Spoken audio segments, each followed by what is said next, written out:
The myth of the fresh start. We romanticize the idea of starting over. New city, new job, new name, new you. We post about it. New chapter, clean slate, fresh beginning. But here's what they don't tell you. You take yourself with you. All the unfinished business. All the ache you packed tight into your ribcage. All the stories you tried to forget. You don't get to outrun your shadow. You get to face it. Because starting over isn't just about leaving. It's about returning to who you were before the world told you to be someone else. The cracked foundation. Sometimes we start over because everything fell apart. The job ended. The relationship broke. The dream didn't survive. So we run. We flee. We convince ourselves that distance is healing, but distance without reflection is just a distraction. You can change your address without changing your patterns. You can cut your hair, change your number, move across oceans. But your pain still knows your name. It still shows up in your quietest moments. The truth is, you can't rebuild on a cracked foundation. You have to excavate, tear out the lies, pull up the shame, unearth the things you buried just to make it through. The slow burn. Starting over is not a grand moment. It's 1,000 tiny choices. It's getting out of bed after 3 days under the covers. It's making a phone call you've been avoiding. It's deleting the number you know you shouldn't text. It's showing up to therapy, to yourself, to your pain. It's crying in the shower, then feeding yourself anyway. It's a whisper that says, maybe I deserve better. And then another whisper, maybe I can actually have it. It's so quiet, so unimpressive that no one claps. But it matters. Every small decision to try again, to choose yourself, to stop numbing, to feel instead, it matters, the shame of failure. No one tells you how much shame comes with beginning again, like it means you messed up, like it means you failed.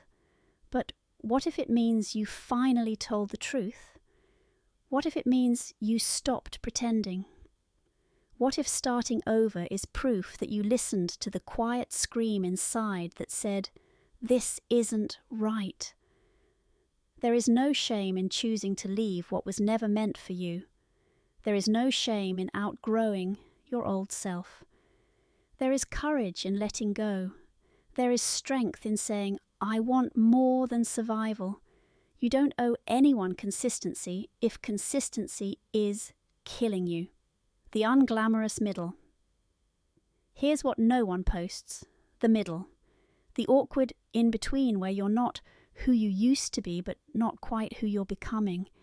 The part where your voice still shakes, where your hands still tremble, where nothing makes sense and everything feels raw. It's the stage where you lose friends, where your phone goes quiet, where you wonder if you made a mistake. But this middle place, it's sacred. It's where you build muscle, resilience, integrity. This is where your real story begins, not in the highlight reel, not in the announcement post, but here, in the mess, the new definition of beginning. What if starting over isn't about becoming someone else? What if it's about coming home to who you always were? What if it's not about adding more, but shedding everything that's not true? The people-pleasing, the perfectionism, the pressure. What if beginning again means giving yourself permission to write a new story with the same pen, to pick up the pieces and build something softer, something truer, something that looks like you, without the mask, the moment you knew? Think back. There was a moment you knew, this isn't it, this can't be all there is, a moment where you looked around at your life and thought, I don't want this version of me forever. That was your beginning, even if you didn't move right away, even if it took months, years. You saw it, you felt it, and that was enough to plant a seed. Now you're growing roots beneath the surface, and soon something new will bloom. The end that's really a beginning. The truth about starting over is that it's not the end of your story, it's the beginning of your becoming. And becoming isn't clean, it's messy, it's human. It's crying in your car, it's reading books at midnight because your soul is hungry, it's journaling things that don't make sense yet, it's rediscovering your laugh, your voice, your name. It's choosing yourself even when no one claps. So if you're in the thick of it, in the ache, the loss, the rewriting, know this: you're not behind, you're not broken, you're not too late. You're just beginning, and beginnings are quiet like that.